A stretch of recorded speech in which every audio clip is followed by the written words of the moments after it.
All right, guys, it's time for the Next Level Guy Show, a men's interview, interest, and improvement-focused podcast featuring interviews with the greats from all industries to help you better your life. Each week, a new episode features an interview with one of the greats, covering all aspects of their story, from life hacks to tips and protocols that have allowed them to live life on the next level. We then highlight concrete action steps that you can use to improve your life. And now, your host, Ian Dawson Mackay.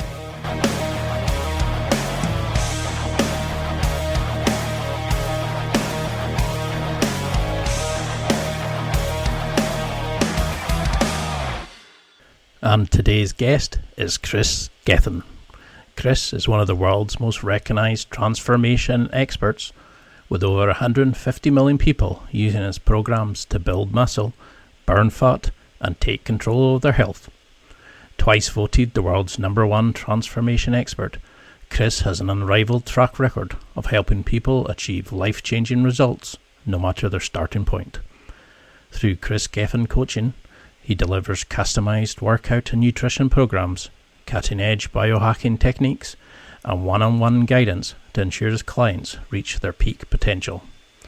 Whether you're an athlete, a busy professional, or just getting started on your fitness journey, Kris provides the mindset, science, and strategies to help you break through plateaus and transform your body. If you're ready to level up, there's no one more committed to your success than Kris Gethin. And in this interview, we discuss his story, the small changes for big health improvements you can make right now, how you can get the most from your training and nutrition, his non-negotiables that help him reach new heights, and so much more. And now, let's get to the interview.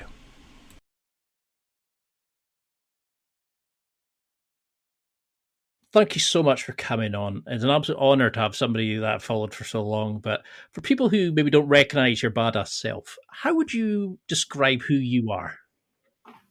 Good question. How would I describe who I am? Somebody that releases a lot of dopamine. So, I'm always find it hard to relax, I'd say. So from the moment that I wake up, I have a little bit of panic in me because I've got so much to get done. So I have to force myself, really, really difficult to force myself to kind of take some time in the morning. I used what's called a brain tap this morning, which is like a guided meditation with light therapy. So I use that to start the day, but I have to really force myself to do that because I've got so much energy within me. The energy is good. However, it could be a little bit difficult to unwind and relax and be present because you're always worrying about the future or stressing about the past. So I guess I'm, kind of highly wired, but I'm somebody that's very grateful and thankful to be in a position which I am because, growing up in Wales, there was no such thing as social media. It was all publication. We couldn't really ask anybody anything based on your interests, other than pick up a magazine and, learn that way because there was definitely nobody certainly within my vicinity. But I guess, I haven't really changed too much, I don't think. If I have changed, I'm hoping it's for the better. And so how did you find that transition from Wales to the US? We talked about it a bit before we started, but, you were talking about losing your identity when you got the injury at the motocross. You've gone over there, you're changing the trajectory of fitness by your work over there. But how did you find that initial change and the change in the fitness industry over the years? Yeah, so, the transition was something that was selfishly helping me. It alleviated me of the pain mentally and physically that I was going through at the time.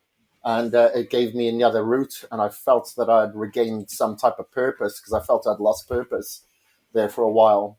And, having something to kind of hold on to that is very therapeutic and good for you at the same time is something that, will be with me for the rest of my life. This is my passion that I've found. And I'm going to continue pursuing it because of all the benefits that I've gained from it.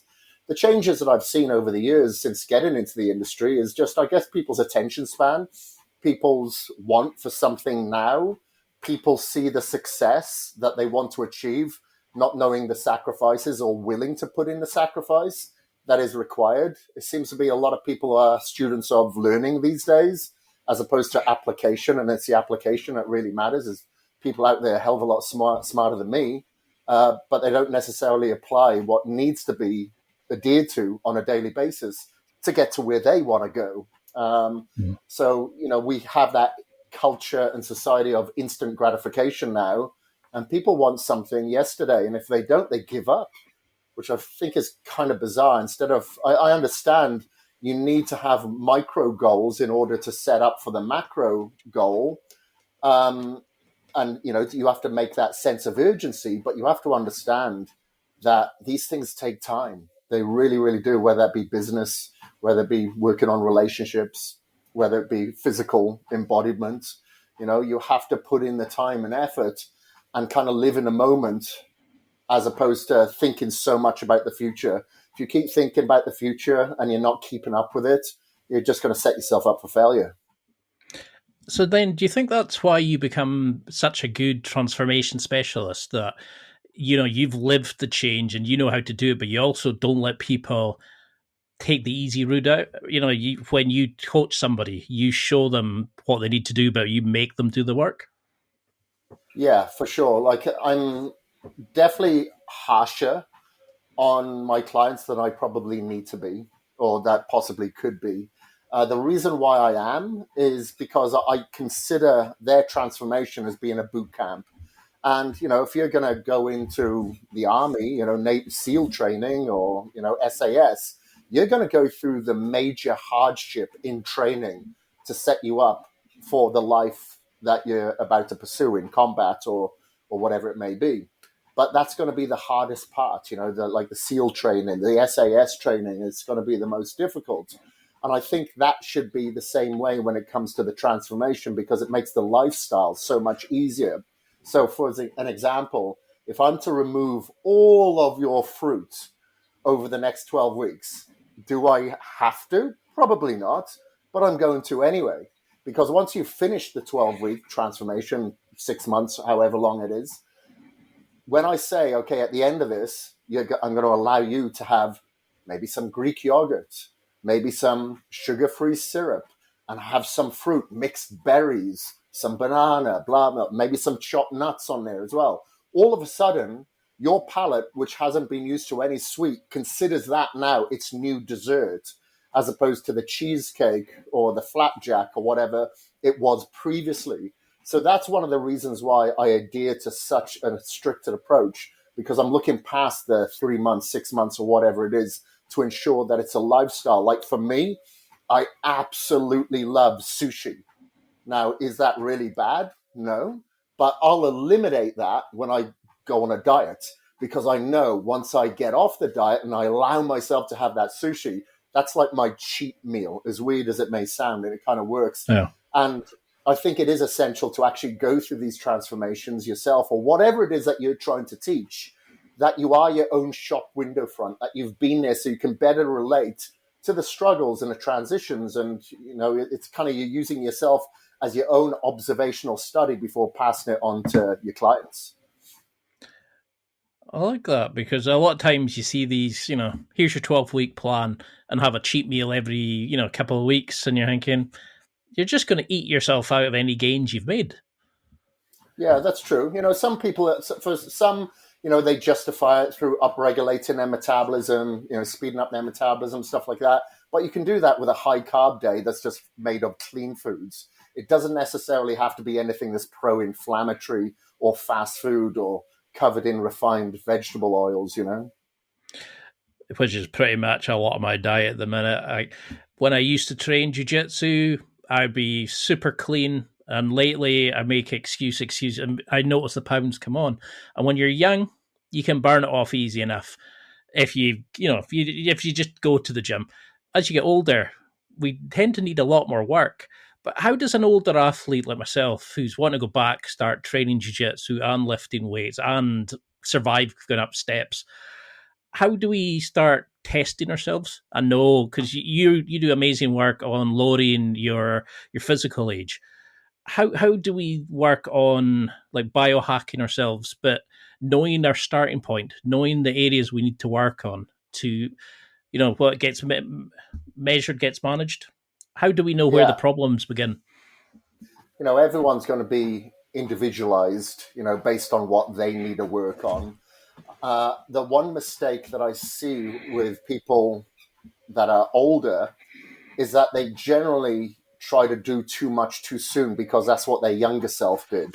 So they think, well, I did this, I did that, I did all eight of these things every single day. So I'm going to go back to that.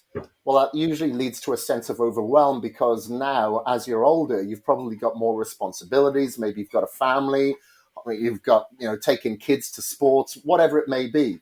So it isn't always there and applicable in the beginning until you've actually got down a routine where you're managing your time a little bit more efficiently. Maybe your workouts are a little bit more efficient. Your food prep is more efficient, or now you can utilize a food prep company because now they're around everywhere. So I think it comes down to your time management more than anything, starting with one application and then the following week, the second and the third and the fourth. And again, it just comes down to the patience to do that because a lot of us want those results right now. Well, that usually does lead to a sense of overwhelm, why you get so many people join the gym in January with the best intentions, but that overwhelm overcomes them by February, and then they don't go back to the gym. And when it comes to, like you said, me trying to reverse my biological age. So I just turned 50 recently, but my biological age is 26. And a lot of that, yes, I do apply certain biohacks that do cost money. I'm wearing my blue light blocking glasses now because I've got bright lights in front of me with flicker. I don't want to raise my cortisol too much because I'm about to go and work out, which is going to raise my cortisol anyway. But there's a lot of things such as, making sure that I go to bed early and I focus on good quality sleep. I'm moving every single day. I'm getting sunlight. If I'm not getting sunlight because it's the winter months or I'm back in Wales or whatever, then I'm going to expose myself to artificial light, from the red frequency of red light panels to get the nourishing frequency that you would normally get from the sun. I'm going to take my shoes and socks off and ground myself every day because I know that we are being penetrated with a lot of non-native EMFs, satellite signals, Wi-Fi, X-rays, all that sort of stuff that penetrate into us. However, if I earth myself every day, it can go through me. And I've tested this with an EMF reader. So it actually works. So there's a lot of these applications that we can do that are free, that our ancestors may have applied, that we can do now to help with our health. And then we start looking at the food. What is in the food? Is it cooked in vegetable oil? Is it organic? Is it antibiotic free? Is it free of pesticides, herbicides? We can go down that rabbit hole then. But I suggest starting with the free stuff. Because a lot of people just now will be sitting there going, I'm fit enough, I go to the gym. But, they might be physically fit for strength, but no cardio. They might be able to have no mobility. Like I used to power lift. I could barely get my legs over my head when I started jiu-jitsu because I was just so stiff and out of shape. And I used to be able to pull deadlifts for Scotland, no bother at all. And I could barely go up a flight of stairs. So there was that mismatch. And I know that you've got a great podcast where you really go deep into a lot of areas. And one of your episodes was on hybrid athleticism. Do you think that's where guys are going wrong? We focus disco muscle rather than athleticism? Disco muscle, I like that. Yeah. Definitely. I think a lot of us go wrong there because we look at the physique and think, okay, that must be healthy, even though I'm a static ornament and only working out in the gym, and that is that. Because, a lot of people do think that you're going to quote unquote lose your gains if you do any cardio, which is bullshit. You can actually get better gains in doing your cardio because now you're transporting oxygen and nutrient-rich blood to localized muscles that you've just broken down in a gym to enhance your recovery. So, I'm talking to you right now on a treadmill desk. I want to make sure I get my 20,000 steps in today, but I'll still do my cardio as well. After my workout later, I will do 20 minutes of cardio. I woke up this morning, did 20 minutes of cardio, but I'm moving all the time as well. And the most important muscle, obviously, isn't our delts or our pecs or our abs, it's our heart. Without our heart, we have no pecs, we have no abs. However, a lot of people will prioritize these external aesthetic muscles as opposed to our internal functional muscles, which we need to prioritize. Hence why I have every single one of my clients, whether they are on a fat loss diet, whether they're on a performance program, a muscle building plan, a biological age plan, they all have to do cardio every single day, because that's very important, to the synovial fluid of the joints, the blood flow to the brain. BDNF, brain-derived nootropic factors. There's a lot that can be applied from movement, and not enough of us do it. So, it's I know a lot of people find it boring, but, don't always do what you feel like doing. Like a lot of obese people out there are doing things that they don't feel like doing, to get in shape. Do you think a lot of people that are overweight want to get up in the morning when it's dark and lace up and go for a walk? Probably not. But you don't go by your feelings, or a lot of us would be in bars, chasing women. Yeah, I sucked at that as much as I did at powerlifting at times. So how, because every time I listen to your podcast, there's always new stuff I want to read about. I'm learning about stuff, and it's so deep and interesting. But how complicated do we need to start building our longevity? Do we just need a workout that has push-pull, plyometrics, a bit of cardio, or do you need to take a wee bit deeper than that as you start getting older and trying? Because I'm 41 now, and I know that I can't train like I did when I was 20-odd. What do I need to focus on as I start becoming an older athlete, an older man looking to keep healthy for future generations? It comes down to your ability to recover. I don't train any different now at 50 as I did in my 20s. It's the same thing, but I know my ability to recover is very high. I sleep, I go to bed at 7:30, 8 o'clock in the evening. I make sure that I unwind. I have my nighttime routine. I'm doing everything that I can to ensure that inflammatory markers are at their lowest possible. I go very, very high on certain antioxidants, metal binders, blah, blah, blah. But the biggest thing is your ability to manage stress and to sleep, have quality sleep, okay? Because you have to try to ensure that you're always what's called a parasympathetic state. So you don't want your heart rate variability to absolutely tank, because luckily today we have so much that we can utilize to quantify. So I'll use like a ring that quantifies my sleep quality and then my heart rate variability. And that tells me, okay, I can train 5 days a week. I can possibly train 6 days a week, or I may only train 3 days a week. Regardless of my age, it's the ability to recover.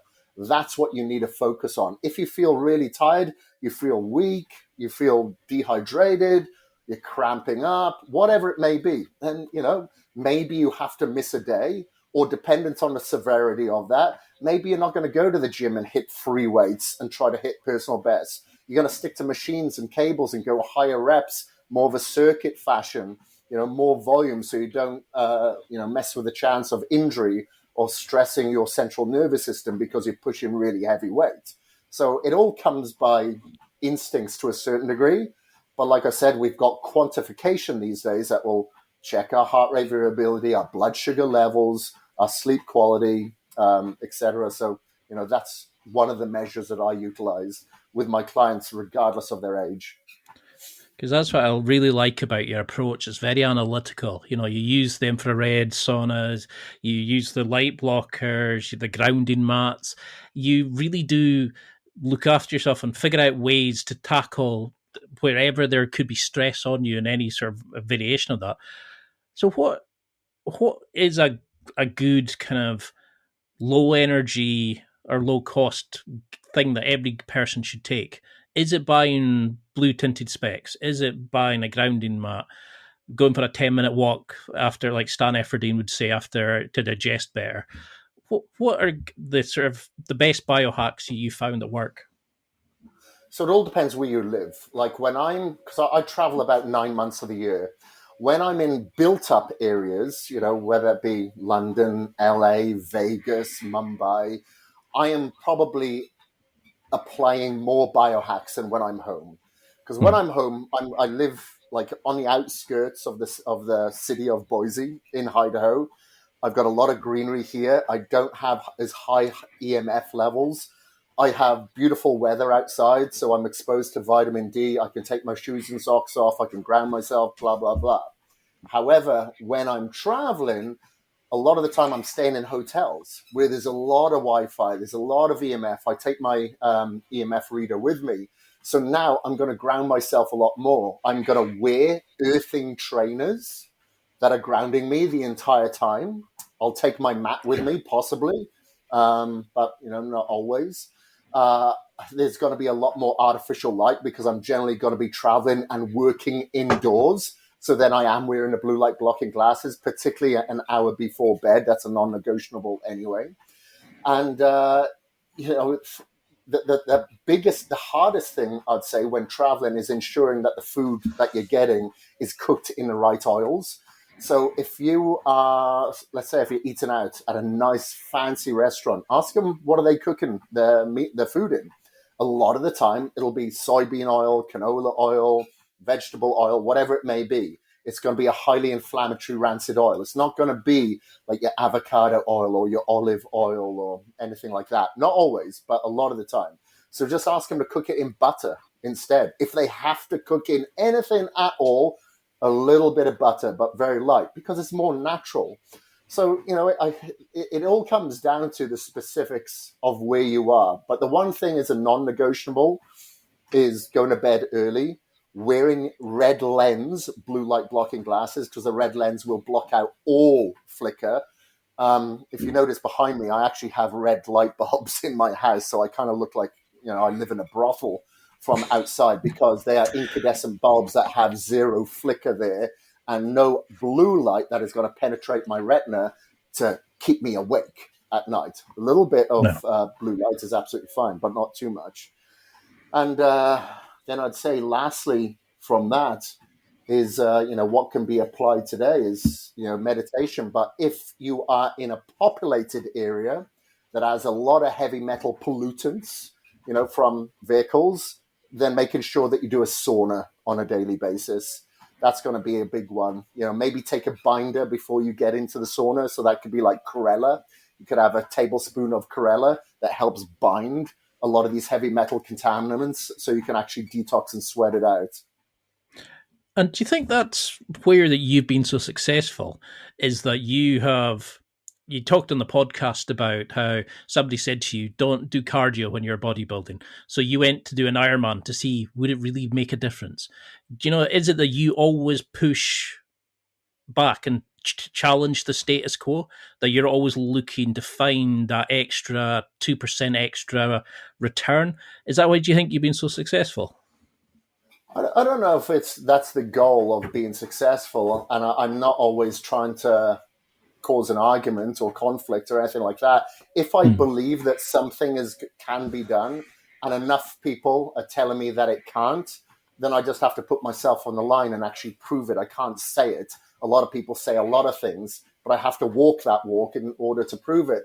And the thing is, prior to doing an Ironman, I loved cardio anyway. I liked running.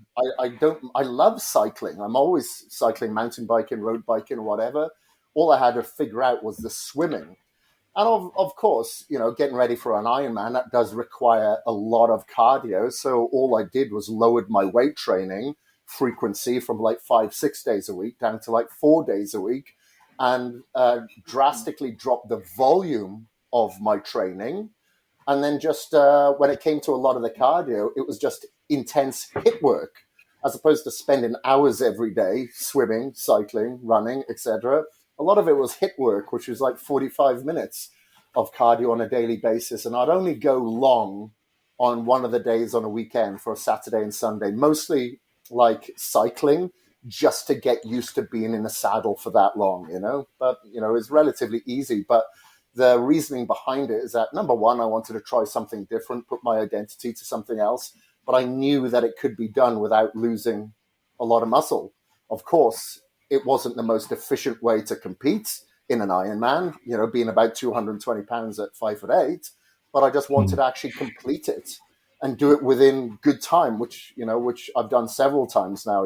I actually quite enjoy doing the Ironmans, but it's probably not too good on the knees, and that's why a lot of my training is either on a woodway treadmill curve or it's all off road. I try to stay away from the tarmac.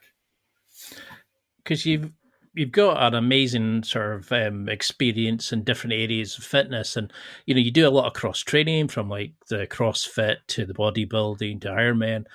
You're always doing something new, and you're great friends with Ben Greenfield, who's, for example, he did the Alexander technique with my brother, who teaches that.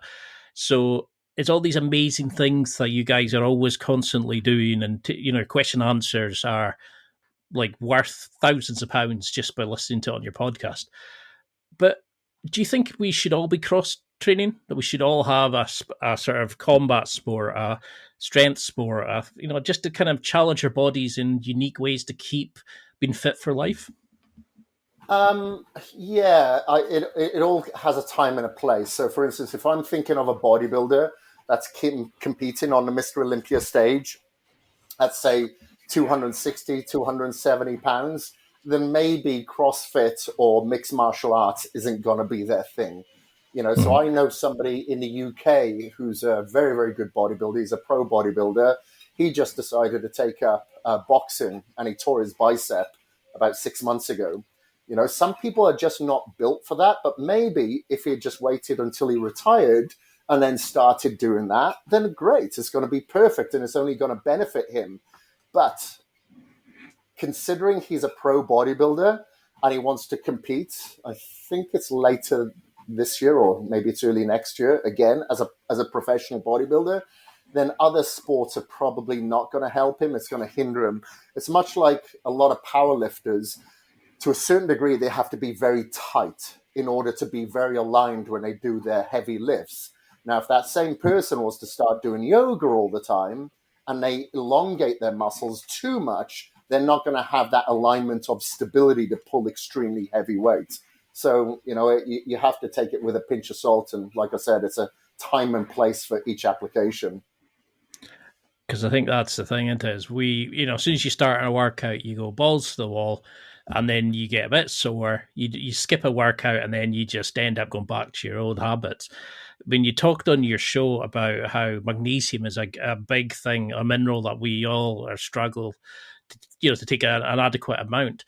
Where else do you see guys struggling with in terms of their diet? What are we sort of deficient in that causes us to, maybe the training's there, but the diet's off? What have you spotted that's big problems and holes for most men? This all comes down to location because different cultures have different deficiencies. Like, for instance, I noticed like in the UK, it's hydration. No one drinks water. A lot of people, if I look at my family, they'll go an entire day without drinking, a glass of water. They'll have their teas and coffees and think then that is hydrating them. When in fact, it isn't, because there is going to be a diuretic effect to the caffeine that they're consuming. So I'd say in the UK in particular, it's hydration. And when you're looking at the body being made up of a minimum of like 60, 70% fluid, then obviously that's going to lead to a decrease in mental performance, physical performance, or ability to recover, possible happiness because they're lethargic and tired all the time, possibly brain dehydration. So now they're getting headaches. So there's a lot that is, there's a lot that people, I guess, miss out on when it comes to just the simple thing of staying hydrated. And that's why I just add a little bit of flavor to my fluid, because I don't drink water unless I've got a little bit of flavor. So I add, some electrolytes, and that makes me want to drink more because it tastes good. And some people, like to have sodas here in the US. So, again, I think that's hydrating them. It's not. But a lot of people just miss the carbonation. So then I just tell them to, move on over to sparkling water if that's the case, and maybe add some flavor in that. But I'd say when it comes to the biggest deficiency, it's that. When I'm working with clients in India, because about 62% of the population are plant-based or vegetarian, then there's a major deficiency in protein, I see, and overconsumption of carbohydrates. because everything is bread related, some sort of bread or some sort of carb or some sort of flour, but very, very low in protein. So, I see when I have clients in India, and I'm generalizing, obviously, when they send me their blood work, I see that testosterone is usually very low, that estrogen is very high. And that all comes down to the ratio of the food that they're consuming. And they have a certain look to them, where you can see that estrogen levels are high, testosterone is kind of low. You can kind of feel it and see it in people's demeanor when you meet them in person. So it's all very cultural, I've noticed.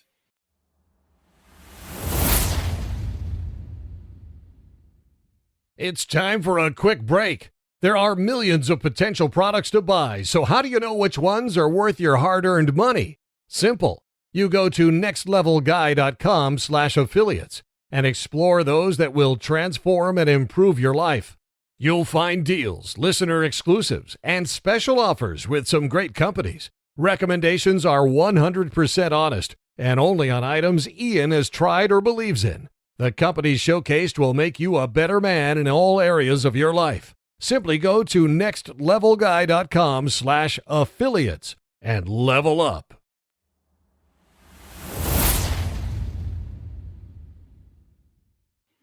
And do you find a lot of people will say, "Oh, I didn't realize I had that problem" when they get the test, but their output, their behaviors, their emotional control, the regulation of the central nervous system, etc. Does the body give clues to it being inefficient and misfiring?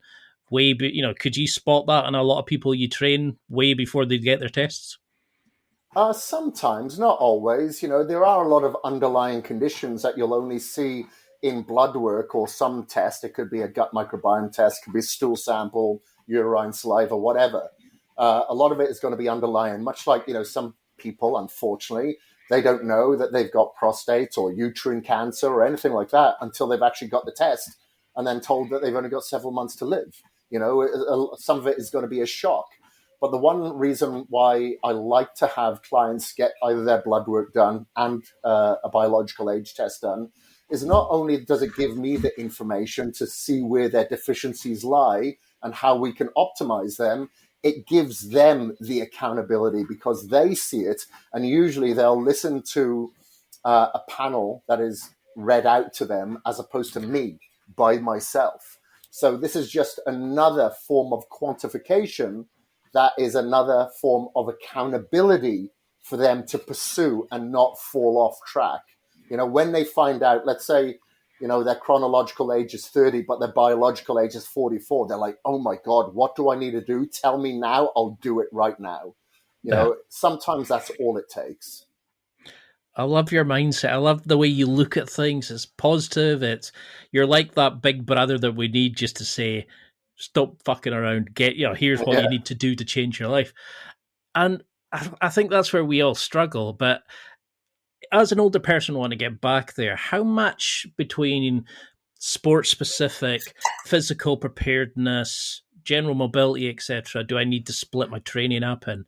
Because I'm assuming I'll have to strengthen tendons, my shoulders, my knees as I'm going back in.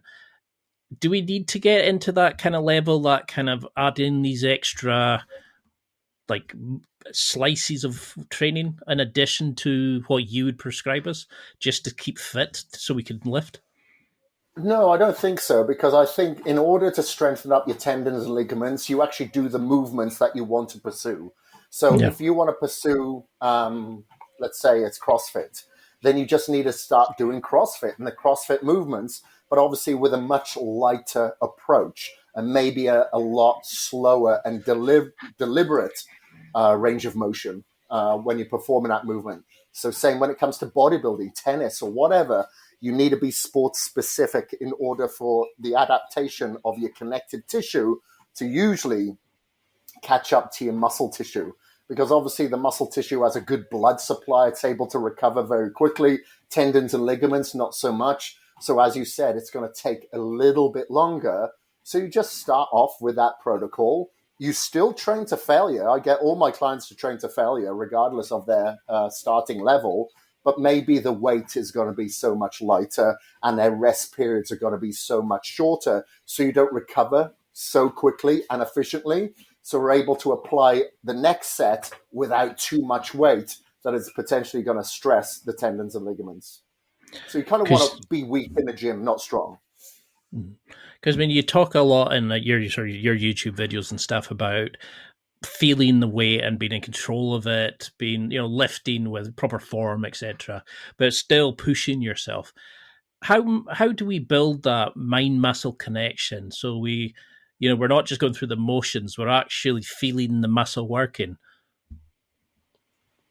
Yeah, so there's going to be a few things there. The first one, people are going to probably think is a little bit controversial. Put your bloody phone down, and I don't mean just in the gym, but throughout the day, because we're training ourselves every time we pick it up to be distracted. Like, I think the most recent studies have shown that we pick up the phone to check over 300 times every day. That's nuts. That's insane.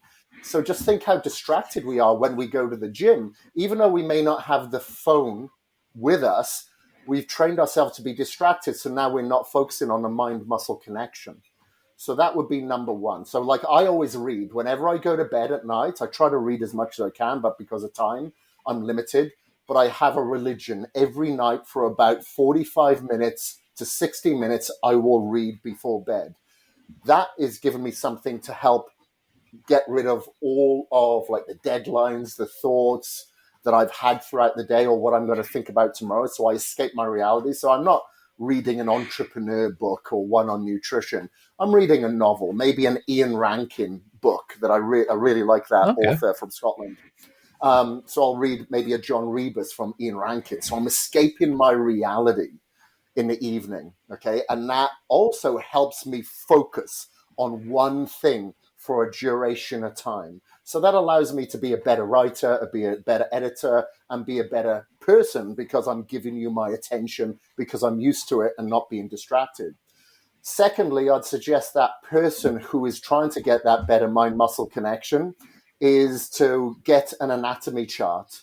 Study that anatomy chart so they can see the insertion and the origin of each muscle and the direction those fibers go in when you're contracting and when you're releasing. So then you can visualize that when you're in the gym to get a better mind-muscle connection as well. And if you've got a training partner or a personal trainer that is there in person, get them to tap the muscles that you're supposed to be working. If you're doing a bent over row, get them to tap the traps or the rhomboids or the lats specific to the area that you're working to help you fire those neurons to fire the muscle fiber to that area that you're dominating.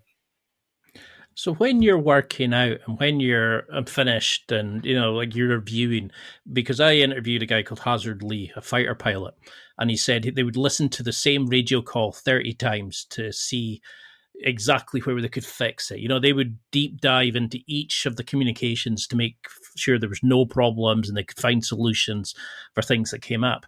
And he said the debrief was the most important part of the mission. What are you looking for during your gym sessions? What data metrics or what feedback are you looking for while you're working out to know that you're doing the right session for you? Are you looking at your Whoop data? Are you looking at how you feel the next morning? How do you feel the gym session? So the nuance, you're working out. I got it. So, when I'm performing a particular exercise, I want to make sure that I feel it, of course. If I'm doing, for instance, a tricep kickback, and I don't feel it, I'll never do that again. I can't, I probably did tricep kickbacks with a dumbbell maybe about 8 years ago. That was probably the last time. So I'm like, it's useless exercise for me. So I'm not going to do that anymore. Maybe I'll do it with a cable or find an alternative route where I can get a better contraction. But a lot of the signals come 2 or 3 days later. Usually when the delayed onset muscle soreness kicks in, that's when I'm like, I can really feel that. When I did the hack squats a lot deeper than I usually do, now I can really feel it on the quad sweep and a lot more up towards the quad flexors than I did previously. Okay, so I'm going to apply that maybe every third week now moving forward, because I know that's an area that I want to take, change as a weakness into more of a weapon. So a lot of it comes from the feedback of the mind-muscle connection at that time in the gym and the delayed onset muscle soreness a day or 2 or 3 days after the gym. That's what I usually use as my kind of debrief before going in the next time. And make sure that you're always making notes. Try not to make the notes in your phone if possible, because again, it's a distraction. Take an old school pad to the gym and, write back any feedback there. My business partner, Doug Miller, who's won natural world championships several times, he hasn't competed for, I don't know, probably 8-10 years. He retired, but he still writes down absolutely everything, every rep, every set, what he eats, and he used that as his feedback. So what the hell's these sort of competitions? You've done bodybuilding, Ironman, etc. What has that taught you about our performance capabilities, but also how we improve as men? Do you think we all need challenges like this, that we should all be competing in some sort of sense to kind of step out the comfort zone and push ourselves cognitively as well as physically? For sure, 100%. Like, comfort zones kill you. There's no doubt about it. That's why people retire at the age of 60, 65, and then, emigrate to Spain and then die 3 years later because they're comfortable. There's no purpose. It's like the universe is saying, there's no use for you. You're not reproducing anymore. You have no purpose. We'll get rid of you. So I think it's very important, especially us as guys, to kind of go through some suffering. I find bonds are made with other people and yourself through suffering. And I always say that scar tissue is stronger than regular tissue. And you want to be harder to kill. You don't want to be soft. You don't want to be easy prey. So that's why, I always start my morning jumping in the ice bath. Do I want to get in the ice bath? No. Hell no. But I know it's going to make me harder to kill. It's going to make me more resilient in other aspects of my life. And sport has done that. Competing in Ironman, competing in motocross, downhill mountain biking, ultramarathon, it is all because not so much, hey, I want to do this. It's like, no, I'm probably going to suck. Let's do this. And that causes this resilience and this armor within you that makes it so much easier for you to transition into other parts of your life that is going to be a challenge. Some of it is the element of surprise, whether it be a loved one that's got sick or now you've gone through an injury, but you've created much more of a resilience behind your psyche that you're able to encounter it, digest it, and relate to it so much easier. I like that approach, because I think that's where a lot of people go wrong is they start a workout that they've read in Men's Health. It's not personable. They don't know what to eat. So they go mad. They come back and go, I'm a bit sore.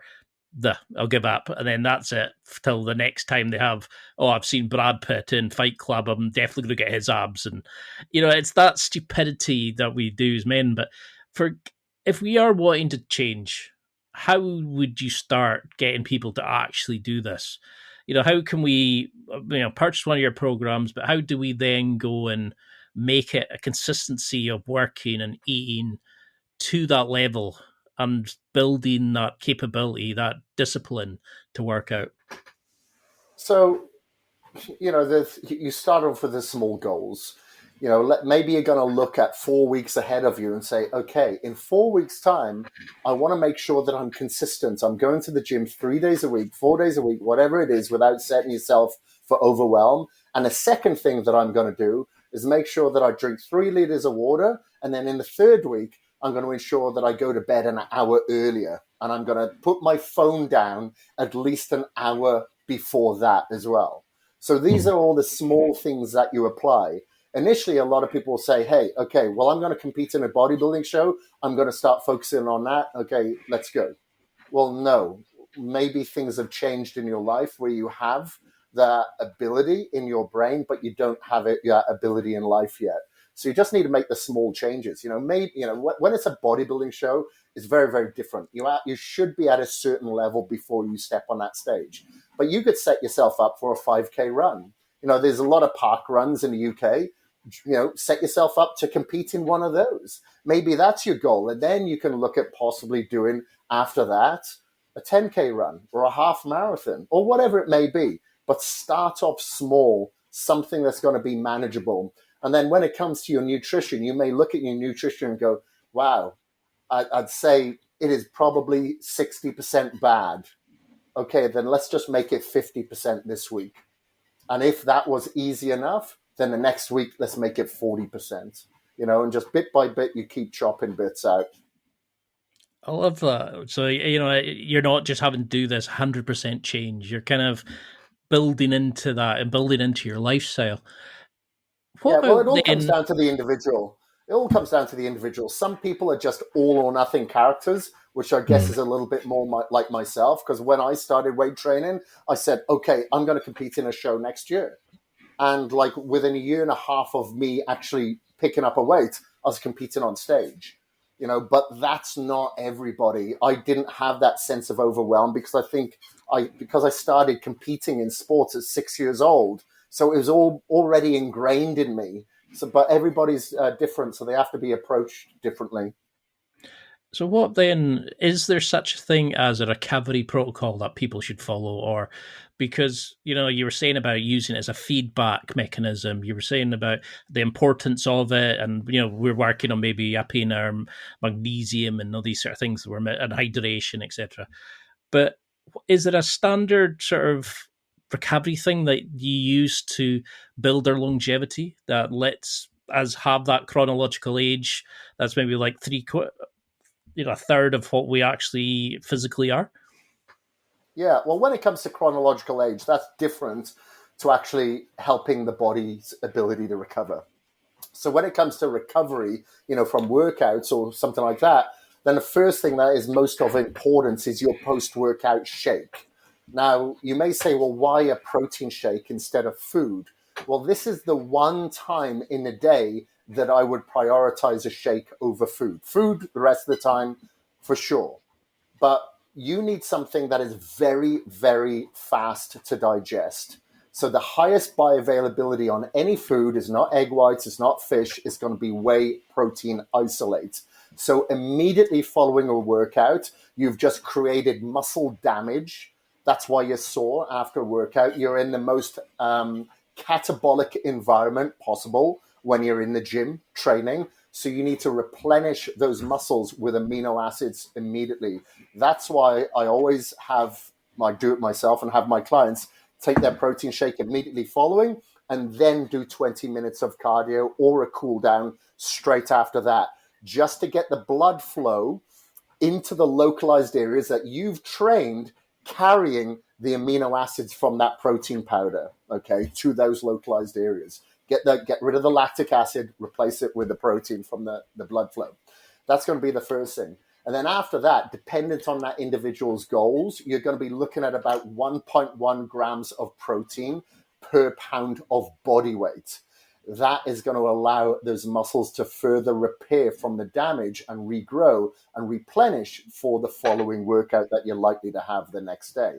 And obviously carbohydrates come into that as well, because you would have depleted your glycogen stores, not only from the workout, but dependent if you've got a very active job, a physical job, then you'll probably need more carbohydrates again then.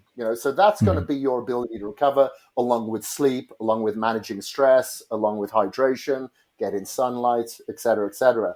When it comes to reversing your chronological age, that ability to recover is similar in the sense of sleep, hydration, going to bed, managing stress, meditation, and things like that.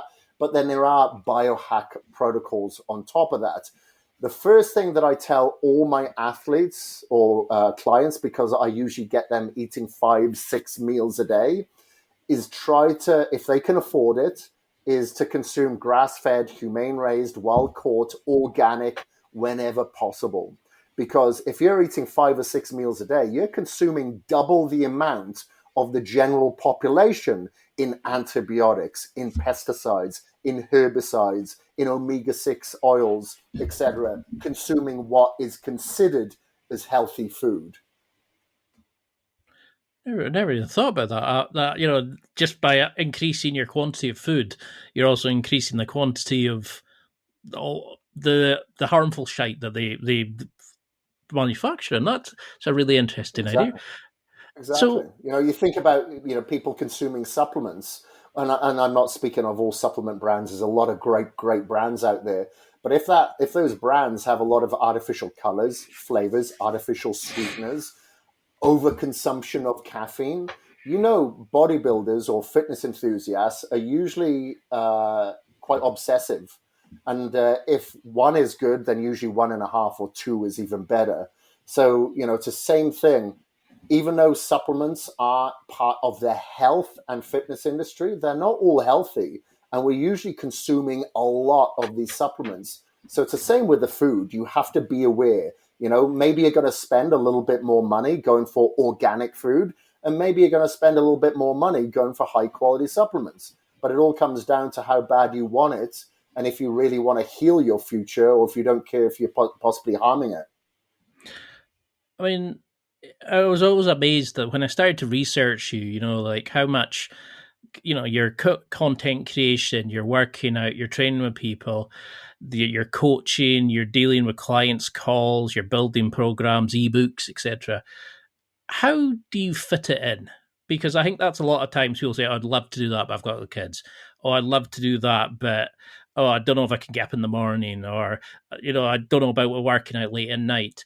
How have you found the fixes to the kind of common how do I make fitness part of a system, a lifestyle, rather than just a one-off and I'll try my best to go in it tomorrow? Yeah, it usually comes down to making sure you're getting up exceptionally early, but you have to go to bed exceptionally early in order to get everything in. So I like to get up very, very early just so I can get a lot of the essentials done for me, not for anybody else. Get that all done in the morning. That's going to be my workout, my red light, my sauna, my ice bath, my meditation, etc. And then by the time I've got all of that done, now people wake up and now it's time for me to start my work day. I also set boundaries. If somebody says, hey, can we get on a call tomorrow? And I look at my schedule, I'm like, no, it's probably too tight. That person will usually say, just 5 minutes, just 5 minutes. I'm like, no, I've got availability in 2 weeks' time. If you want, we can slot it in there because that's legit.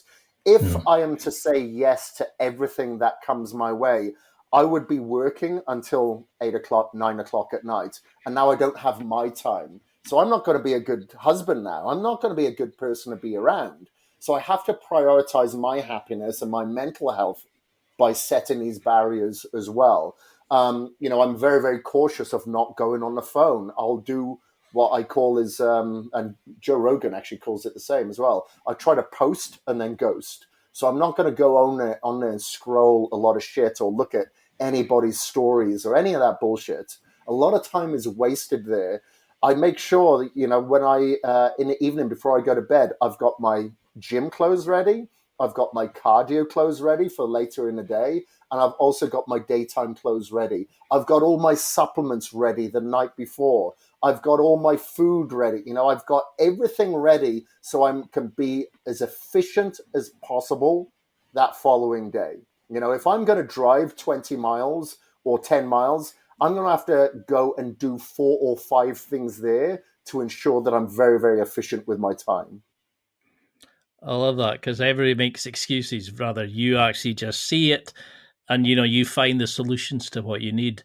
And do you think that's what's helped you? I think it's that you've been married 20 years now and, you have No, these no, no. amazing...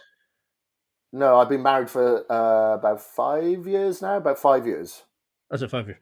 And then it's, you've got these amazing friendships that I see, everybody, I couldn't find a bad word about you. Everybody's always saying about how good you were for bodybuilding.com and all these sorts of sites. What has that sort of taught you about men in general, like life and what we can achieve from it? Because you just seem to just see it, do it, then find something else.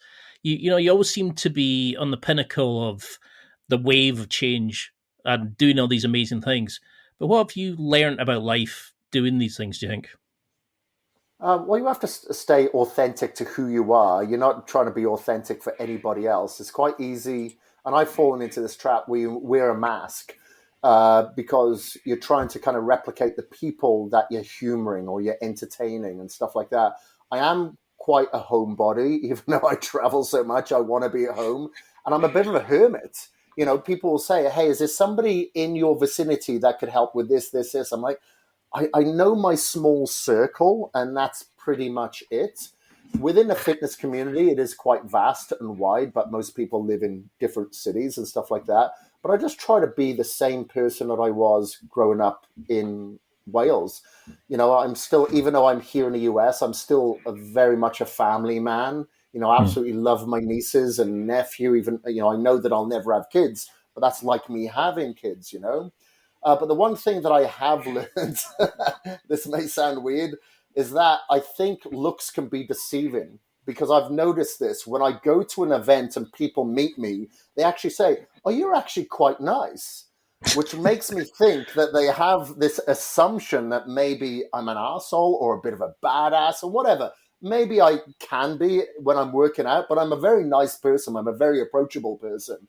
But I think looks can be deceiving, because I notice, like, I walk my pit bull down the street and a lot of people will cross the road to be on the other side of the road. Maybe it's me, maybe it's the dog, I don't know. But that's what I've noticed, is that people can judge a book by its cover, which, can make me feel a little bit uncomfortable, because I don't want them to feel uncomfortable either. I suppose that's the thing, isn't it? It's like it's just that sort of, I don't know, passion in the gym that a lot of people go, oh, they're scary. And sometimes what they don't realize is these guys that work out, the biggest guys in the gym, are some of the nicest people in the world. And they're happy to see people training and are more than happy to share advice and things like that.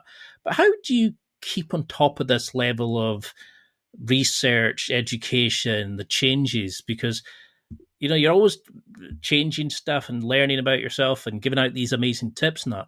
But how do you stay on top of it? And what's the next thing that you're focusing on? A lot of it is because of the company that I keep. I think that's how I learn. Like I was just speaking only this morning to Tim Gray, who puts on the Health Optimization Summit in the UK.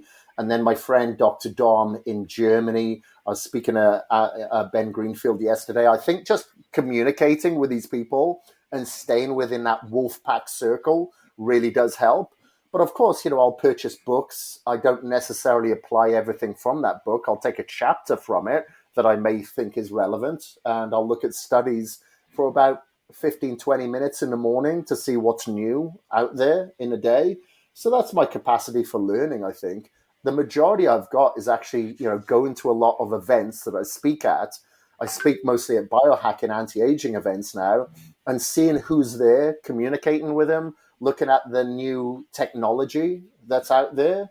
And studying things. I wouldn't have had stem cells the amount of times that I've flown to Costa Rica and Mexico hadn't I studied it and known some people that had had them before me, to realize how beneficial they were. That would dictate me to go back and back again. So a lot of it is through through education, which then leads to application. I mean, you do a lot of flying in a lot of hotels, and you go to conferences and all these sort of things. What have you found about making a hotel room, Kris's space, flying, recovery, doing all these kind of long haul flights to like India and all these sort of places? What's it taught you about bringing your tech and your methods away and making the space wherever you are, the car, the hotel, your space, your mission space? Yeah, so that's a good question, because I have been able to hack travel. I never ever get jet lag. I haven't got jet lag for years. So I found a formula that actually works now, but maybe it's not going to work for everybody, but it mostly does. The first thing I think that's of importance is that you regulate yourself to the time zone that you're going in. So if it's nighttime in the UK and I'm traveling to the UK, I'm wearing my red lens, blue light blocking glasses now to block out all artificial light, to tell my brain it is nighttime, to help me get into that new circadian setting. I'll also fast during that time, because I wouldn't usually eat during my sleeping hours. So now I'm going to fast during that time of the time zone that I'm going into if it's night.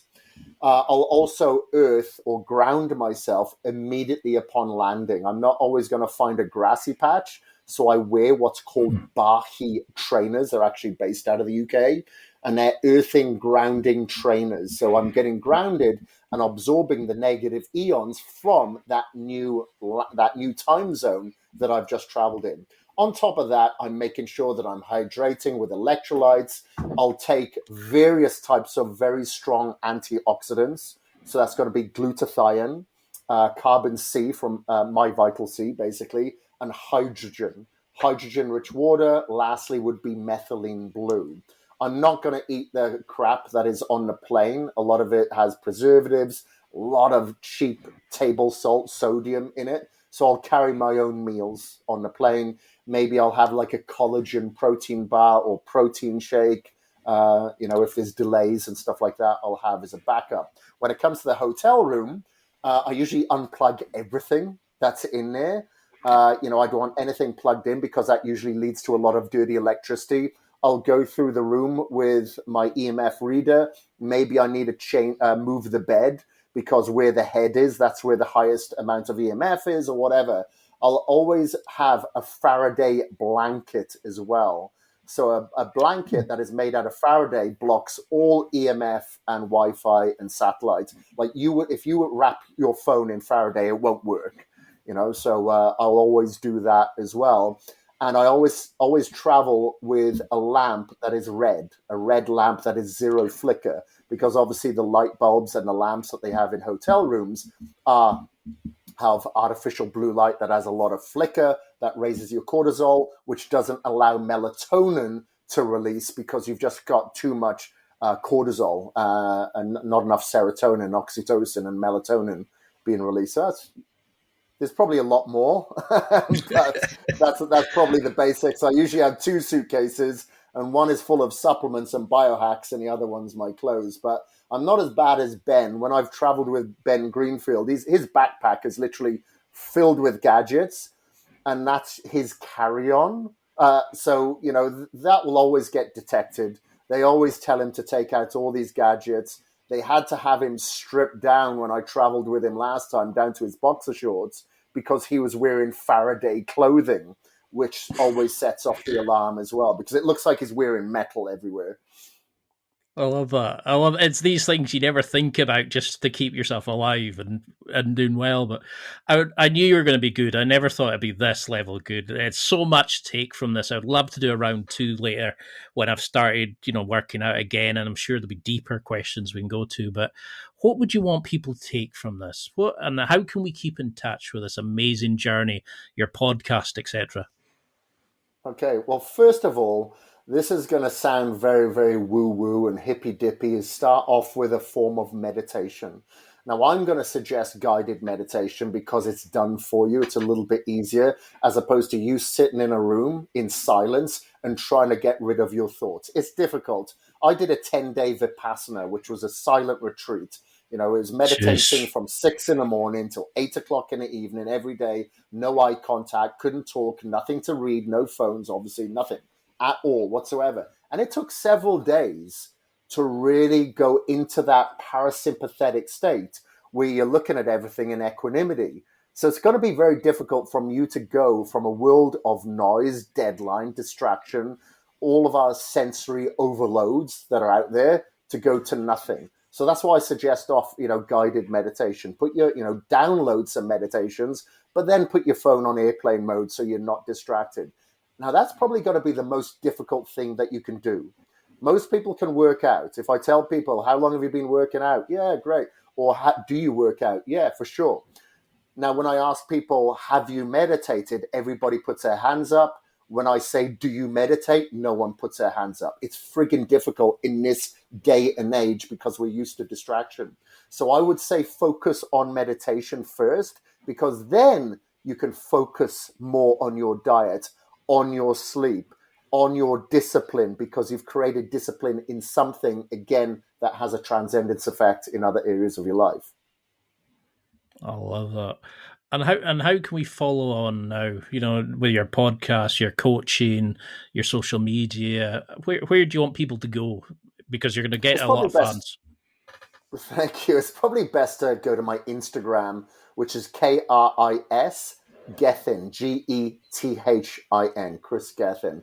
And you can see in my link tree whatever else I've got there. Yeah. If you've got any questions, they can shoot me a direct message.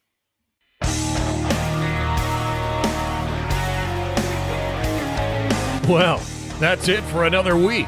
And thank you for listening. It's now time to take what you've learned and use it to develop and enhance your life with the key points mentioned. Listen, try it, embrace it, use it, and crush it. Now's your time to hit that next level in your life. If you liked this episode, then please leave a comment on the show notes or a review of the show on your podcast platform. Everything helps evolve the show. Until next week, keep seeking the next level in your life.